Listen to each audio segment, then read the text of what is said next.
Is sponsored by Donna K's Cafe. All right, well, it is Weather Wednesday, a time when we get to talk about the weather together a little more in depth and help you understand how it can impact our lives here in Kern County.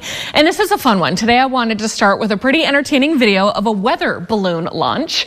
Check this out. This was a meteorologist with the National Weather Service in Fort Worth, Texas, struggling in the high winds to release that balloon.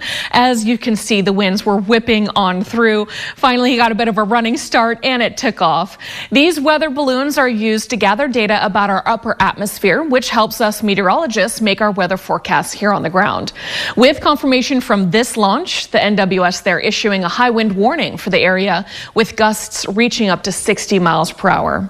Now, the NWS has actually been flying these balloons since the 1930s. And even with all of our advanced forecasting technology that we have today, including Doppler radar, satellites, aircraft observations, even automated surface observation stations, and more, this traditional weather balloon launch is still the best platform for observing temperature, wind, relative humidity, and pressure above the ground. Now, these launches are critically important because the weather we experience here on the ground is generated within the lowest 15 miles of the atmosphere.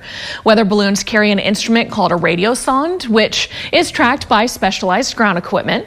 These balloons are launched at least twice a day, every day, and a special weather balloon flight could be occasionally launched to observe the latest state of the atmosphere ahead of significant weather or when we're conducting research.